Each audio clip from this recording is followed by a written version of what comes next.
बच्चों, आपका हमारे चैनल चौहान भैया तर्रा वाले में स्वागत है।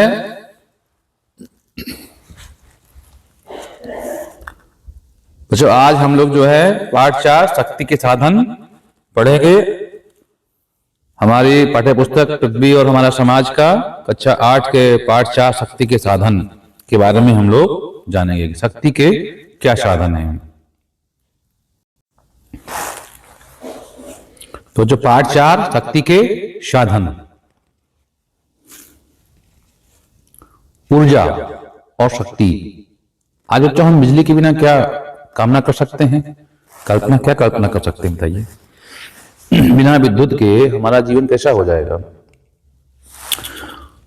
ऊर्जा अथवा शक्ति का हमारे जीवन में बहुत महत्व है। किसी भी कार्य को करने के लिए जिस प्रकार हमें शक्ति की आवश्यकता होती है, उसी प्रकार हमारे कृषि संबंधी कार्यों, उद्योग धंधों, परिवहन, यातायात आदि के लिए भी शक्ति का विशेष महत्व है। जैसा कि बच्चों हमने अभी जाना कि अगर शक्ति ना हो, मान लीजिए पेट्रोल खत्म हो जाए, पेट्रोल खत्म हो गया, तो बिना पेट्रोल के आप सोचिए कि क्या प्रभाव पड़ेगा हमारे जीवन में। गाड़ियां रुक जाएंगी, आप कहेंगे गाड़ी बैटरी से चलेंगी, तो लेकिन बहुत सी चीजें रुक जाएंगी। अच्छा, तो बिजली विद्युत अगर ना हो तो क्या होगा? विद्युत ना होगा तो करीब करीब जीवन हमारा रुक सा जाएगा। समझ रहे हैं? इन कार्यों के लिए शक्ति जिन संसाधनों से प्राप्त होती है उन्हें शक्ति के साधन कहते हैं। ये संसाधन कौन कौन से हो सकते हैं, आइए जानते हैं बच्चों इसके बारे में। जैसा कि बच्चों आप देख रहे हैं चित्र में जो है एक भूमि का टुकड़ा है, उसके बाद देखने लिखा हुआ है पीट, लिग्नाइट और एंथ्रासाइट। ये बच्चों कोयले की वैरायटियां हैं और सबसे गुणवत्ता के आधार पर हमने इनको नाम दे रखा है।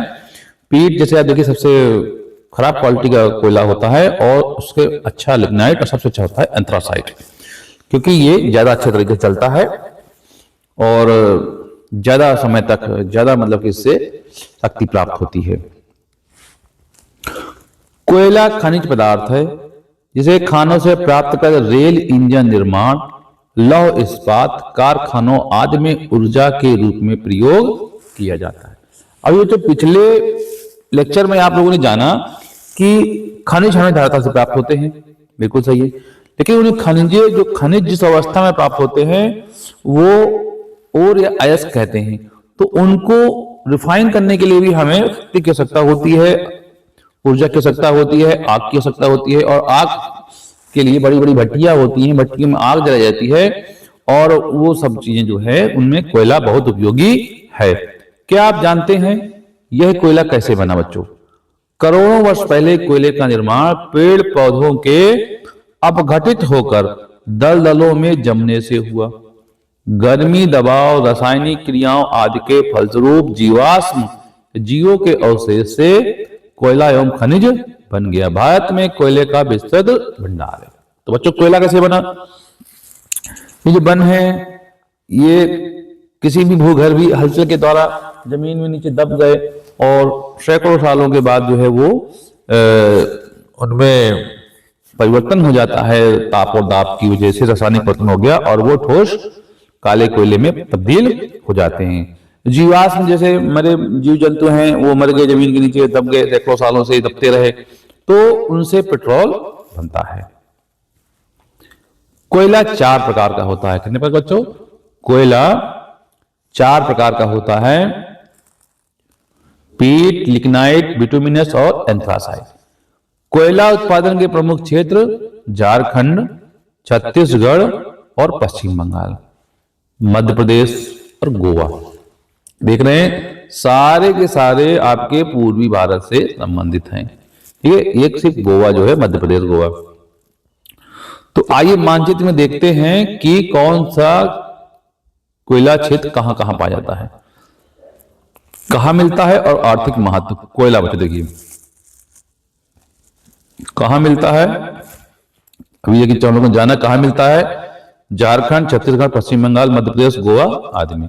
महत्व क्या है कोयले का? रेल के इंजन, कारखाने, जहाज, रसोई, सीमेंट, उर्वरक, ताप विद्युत केंद्रों एवं लौह इस्पात के काम आता है। खनिज तेल बच्चों देखिए, हमारे देश में खनिज तेल की मात्रा काफी कम पाई जाती है। असम, मेघालय, गुजरात और मुंबई है अरब सागर में, अरुणाचल प्रदेश। यातायात के साधन, जहाज, मशीनें चलाने और रोशनी करने के लिए भी इसका प्रयोग होता है।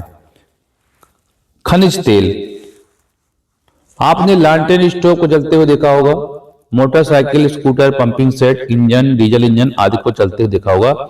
सोचिए और बताइए इनके इंजन कैसे चलते हैं। बच्चों ये सब आप लोग जानते हैं कि ये सारे इंजन खनिज तेल, पेट्रोल या डीजल से या मिट्टी के तेल से चलते हैं। स्टोव में कौन सा तेल चलाते हैं? मिट्टी का तेल जाते हैं, केरोसिन ऑयल जिसे कहते हैं। अब तो वो भी मिलना बंद हो गया है। Pumping set, diesel, rail engine, motor car diesel तेल से चलते हैं। यह तेल हमें कैसे मिलता, आइए जानते हैं। आपने ट्यूबवेल को देखा होगा, जिस प्रकार ट्यूबवेल बनाकर जल निकाला जाता है, जिससे पीने के लिए तथा सिंचाई के लिए हमें पानी मिलता है, उसी प्रकार तेल को भी मशीन की सहायता से धीरे धीरे निकाला जाता है। मतलब कि हमें तेल के कुएं मिलते हैं, उसमें ड्रिलिंग होती है और उन कुओं से तेल पंपिंग सेट की मदद से निकाला जाता है। यह खनिज तेल औषधि सेलों के रंध्रों में पाया जाता है। खानों से निकले तेल को कच्चा तेल कहते हैं। खनिज तेल को पानी की तरह सीधे उपयोग नहीं कर सकते, इसलिए खनिज तेल को साफ करने के लिए शोधनशालाएं या रिफाइनरी बनाई जाती है। कहने का मतलब ये है कि जो जमीन से तेल निकलता है उसको हम सीधे प्रयोग नहीं कर सकते अपने इन वाहनों में या किसी भी कार में। उसको पहले रिफाइन भेजा जाता है रिफाइनरी में, वहां उसकी सफाई होती है, इसके बाद फिर वो हमारे लिए उपयोगी होता है। तो बच्चों देखिए ये चित्र है, मानचित्र है, इसमें परंपरागत ऊर्जा स्रोत के बारे में बताया गया है। देखिए बच्चों, कोयला के क्षेत्र, बच्चों देखिए ये देखिए, ये देख रहे हैं आप, ये कोयला का क्षेत्र है और ये कोयला है और यहां भी कोयला पाया जाता है, अरुणाचल प्रदेश में भी कोयला पाया जाता है। तो ये जो है कोयला के क्षेत्र में। इसके बाद है कोयला की खाने भी देखिए यहां बनी हुई, जहां ये आपको ट्रायंगल दिखाई पड़ रहा है, कोयला की खाने हैं। तेल क्षेत्र के देखिए आप, तो ये तेल का क्षेत्र जहां लाल लाल देख रहे हैं, ये तेल क्षेत्र है और कुछ तेल क्षेत्र यहां भी पाया जाता है। प्राकृतिक गैस देखिए, जो यहाँ ये प्राकृतिक गैस देखिए कुछ ज्यादा पाई जाती है, ये यहाँ पर पाई जाती है और यहाँ भी पाई जाती है कुछ प्राकृतिक गैस। यहाँ भी प्राकृतिक गैस है। सीएनजी प्राकृतिक गैस पाइपलाइन, ये देखिए ये सीएनजी प्राकृतिक गैस पाइपलाइन सीधे थ्रू है।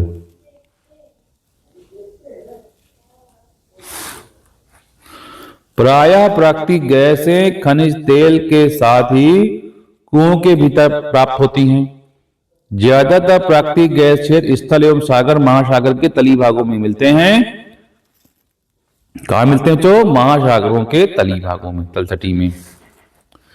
गैस कुओं से धीरे धीरे मशीनों द्वारा निकाली जाती है। इसका उपयोग ऊर्जा के रूप में विभिन्न प्रकार से किया जाता है तथा गैस चूल्हा जलाने में, बिजली के उत्पादन में, मोटर इंजन आदि चलाने में। एक स्थान से दूसरे स्थान तक पाइपलाइन द्वारा गैस सिलेंडरों द्वारा भेजी जाती है। इसके उत्पादन क्षेत्र मानचित्र संख्या 4.2 में हम लोग देख चुके हैं। कोयला की ढुलाई महंगी पड़ती है। खनिज तेल भी देश की मांग एवं खपत से कम उत्पन्न होता है, इसीलिए देश में जल शक्ति का विकास किया गया। आपने घर, विद्यालय, आसपास छत में लगे बिजली के पंखे को चलते देखा होगा। इसे बिजली कहां से प्राप्त होती है बच्चों बताइए? तो ये बिजली जो है बिजली घरों से आती है, जहां पर बिजली बनती है।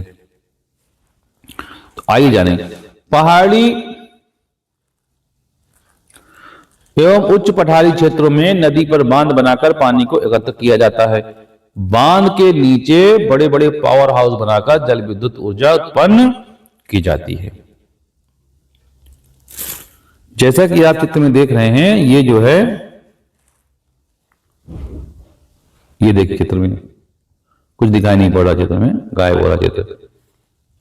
चलिए अपनी बुक में आपको देखते हैं। पावर हाउस, बांध के नीचे बड़े बड़े पंखे लगाकर उस पर जल को गिराया जाता है। बांध के नीचे बड़े बड़े पंखे लगाकर उस पर जल को गिराया जाता है। जल विद्युत उत्पादन की टरबाइन की दूरी को पंखों से जोड़ दिया जाता है। पंखों पर की जलधारा के वजह से पंखे घूमने लगते हैं, टरबाइन के घूमने से विद्युत पैदा होती है। पंखे जितनी तेजी से चलेंगे बिजली उतनी ही अधिक पैदा होगी, क्योंकि इन पंखों की दूरी से बिजली पैदा करने वाली मशीन का संबंध होता है। इस प्रकार उत्पन्न विद्युत को जल विद्युत कहते हैं या हाइड्रो पावर कहते हैं। चित्र 4.3 पर हीराकुंड बच्चों कहां पर है जल विद्युत परियोजना? उड़ीसा में। नागार्जुन सागर, रिहंद, बाखड़ा नागल, दामोदर, बारामूला, मयूराक्षी आदि बांधों की स्थिति देखिए। बांध झील सागर से हमें और क्या लाभ है सोच करके बताइए। बिजली की आवश्यकता कल कारखानों में, घरेलू उद्योग धंधों, कृषि एवं घरेलू उपयोग के अतिरिक्त बिजली का उपयोग और कहां कहां होता है सोच कर बताइए। रेल के इंजन देखिए, रेलगाड़ियां आजकल ज्यादातर बिजली से चलती हैं बच्चों हैं। घरों में बिजली कितनी उपयोगिता है तो आप समझ ही रहे हैं। सिंचाई के साधन में बिजली में हम लोग उपयोग करते हैं, जैसे हम ट्यूबवेल में देखिए, आप बिजली नहीं होगी तो कैसे ट्यूबवेल चलेंगे, समर सेविंग कैसे चलेंगे। परमाणु ऊर्जा, वैकल्पिक ऊर्जा का एक अन्य प्रमुख स्रोत परमाणु ऊर्जा है। इस ऊर्जा को हम परमाणु नाभिक के विखंडन से प्राप्त करते हैं, इसीलिए इसे परमाणु ऊर्जा कहा जाता है। परमाणु ऊर्जा के महत्वपूर्ण स्रोत यूरेनियम, थोरियम जैसे आणविक खनिज हैं। हमारे देश में झारखंड, मेघालय, तेलंगाना, आंध्र प्रदेश और राजस्थान में यूरेनियम के भंडार हैं। केरल के तट पर पाई जाने वाली मोनाजाइट बालू से थोरियम प्राप्त किया जाता है। किसे बच्चों? केरल के तट पर मोनाजाइट बालू मिलती है जिससे कि हमको थोरियम मिलता है। और थोरियम जो है एक महत्वपूर्ण आणविक खनिज है जिसे अणुशक्ति बनाने में उपयोग किया जा सकता है। ये बच्चों भारत के कुछ प्रमुख ऊर्जा परमाणु ऊर्जा उत्पादक केंद्र है। जैसे तारापुर बच्चों कहां पर है? महाराष्ट्र में। रावतभाटा राजस्थान में। कलपक्कम तमिलनाडु में। नरोरा उत्तर प्रदेश में। काकरपारा गुजरात, कैगा कर्नाटक और कुडनकुलम तमिलनाडु में। मतलब हमारे उत्तर प्रदेश कौन सा? नरोरा परमाणु विद्युत केंद्र। तारापुर महाराष्ट्र में है, रावतभाटा राजस्थान में है, कलपक्कम तमिलनाडु में, नरोरा उत्तर प्रदेश, काकरपारा गुजरात, कैगा कर्नाटक और कुडनकुलम तमिलनाडु में। भारत में शांतिपूर्ण प्रयोग के लिए ऊर्जा कार्यक्रम की शुरुआत 10 अगस्त 1948 को परमाणु ऊर्जा आयोग की स्थापना के साथ हुई। भारतीय वैज्ञानिक डॉक्टर होमी जहांगीर भाभा के निर्देशन में 1954 में परमाणु ऊर्जा विभाग की स्थापना की गई। परमाणु शक्ति के विकास में भारत के पूर्व राष्ट्रपति एवं वैज्ञानिक डॉक्टर एपीजे अब्दुल कलाम का योगदान भी बड़ा सराहनीय है। सौर ऊर्जा, इसमें आप बच्चों देखते होंगे घरों के ऊपर आपको सफेद रूप सौर की प्लेटें दिखाई पड़ती होंगी, उसी से पैने वाली बिजली को ही हम लोग सौर ऊर्जा कहते हैं। सूर्य से प्राप्त होने वाली ऊष्मा से जो शक्ति प्राप्त की जा सकती है उसे सौर ऊर्जा कहते हैं। सौर ऊर्जा प्राप्त करने के लिए सोलर सेल लगाए जाते हैं। हम सौर ऊर्जा से solar cooker, solar light, solar heater आदि चलाते हैं। यह स्वच्छ ऊर्जा का स्रोत है। सौर ऊर्जा उत्पादन क्षमता को वर्तमान में 4 गीगावाट से बढ़ा करके 100 गीगावाट करना भारत जलवायु कार्य योजना 2030 का लक्ष्य है।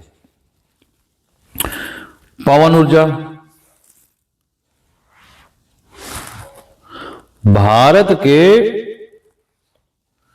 सागर तटवर्ती क्षेत्रों एवं नदियों के किनारे के भागों में जहां तेज और लगातार हवाएं चलती हैं वहां पवन चक्कियों के समूह लगाकर पवन ऊर्जा का उत्पादन किया जाता है। भारत में पवन ऊर्जा के उत्पादन में तमिलनाडु अग्रणी राज्य है। इसके अतिरिक्त कर्नाटक, महाराष्ट्र, गुजरात, राजस्थान राज्यों में भी पवन ऊर्जा का उत्पादन किया जा रहा है। तो बच्चों हमारे यहाँ भी आप देखिए इस समय सौर ऊर्जा का बहुत ही प्रचलन चल रहा है। आपको हर घर में करीब करीब मिल जाता है देखने के लिए। आपको सिंचाई के कार्यों में भी सरकार सहयोग कर रही है और ये पवन ऊर्जा भी तो देखिए। तो अब बच्चों हमारा पाठ इस प्रकार ये पूरा हुआ। अब हम लोग प्रश्न अभ्यास को देखते हैं। तो बच्चों हम लोग अभ्यास प्रश्न देखते हैं। हमारा पहला प्रश्न है, कोयला हमारे लिए किस प्रकार उपयोगी है, स्पष्ट कीजिए। तो बच्चों कोयला हमारे लिए अनेक प्रकार से कार्य करता है, काम आता है। जैसे रेल का इंजन बनाने के लिए, कारखानों में ऊर्जा के रूप में, जलयान चलाने के लिए, रसोई में खाना बनाने के लिए, सीमेंट तथा विद्युत उत्पादन के लिए भी ये काम में लाया जाता है। तो अगला प्रश्न है हमारा, खनिज तेल कैसे निकाला जाता है। तो खनिज तेल को बड़ी बड़ी मशीनों द्वारा धीरे धीरे निकाला जाता है। यह खनिज तेल औषधि सेलों के छिद्रों में, रंध्र छिद्रों में पाया जाता है। खानों से निकले तेल को खनिज तेल कहते हैं। खनिज तेल पानी की तरह सीधे उपयोग में नहीं लाया जाता। उपयोग में लाने से पहले इसको रिफाइनरी में साफ करके फिर उपयोग किया जाता है। नरौरा परमाणु केंद्र कहाँ स्थित है? अगला प्रश्न बच्चों हमारा नरौरा। तो जैसा कि पता है कि नरौरा हमारा परमाणु केंद्र उत्तर प्रदेश में स्थित है। तो जो अगला प्रश्न है हमारा, जीवाश्मी संसाधनों के विकल्प के रूप में किन ऊर्जा संसाधनों का प्रयोग करते हैं? तो जीवाश्मी संसाधनों के विकल्प के रूप में जल विद्युत शक्ति, परमाणु ऊर्जा और सौर ऊर्जा तथा पवन ऊर्जा जैसे वैकल्पिक साधनों का प्रयोग करते हैं। जो अगला प्रश्न है हमारा, इसको आपको मैचिंग करना है कि कौन सा खनिज कहाँ पाया जाता है। तो जैसा कि आप देख रहे हैं कि कोयला पाया जाता है झारखंड छत्तीसगढ़ में, खनिज तेल असम और मुंबई हाई में, परमाणु ऊर्जा पाया जाता है थोरियम यूरेनियम में, जल विद्युत बांध में और परमाणु ऊर्जा तारापुर में। ठीक है बच्चों, इस प्रकार हमारा पाठ और इसका प्रश्न अभ्यास समाप्त हुआ। भौगोलिक कुशलताएं हैं बच्चों, क्योंकि भूगोल विषय हम लोग पढ़ रहे हैं, इसलिए हम लोग मैप में कुछ भौगोलिक कुशलताएं भी हमें विकसित करना जरूरी है। इसके लिए आप एक सादा मैप लेंगे और इन जो संकेतों के द्वारा जो है इन केंद्रों को दिखलाएंगे। जैसे जल विद्युत केंद्र, कहाँ जल विद्युत केंद्र है? भाखड़नांगल और हीराकुंड। कोयला उत्पादन के क्षेत्र संकेत, बोकारो और रागनीगंज। खनिज तेल उत्पादन के क्षेत्र है साकेत, संकेत है इसके मुंबई हाई और असम। इसी साथ बच्चों ये हमारा पाठ पूरा हुआ। धन्यवाद बच्चों। अगर बच्चों आपको हमारा वीडियो पसंद आया हो तो इसको लाइक करें, शेयर करें, कमेंट करें और हमारे चैनल को सब्सक्राइब करें।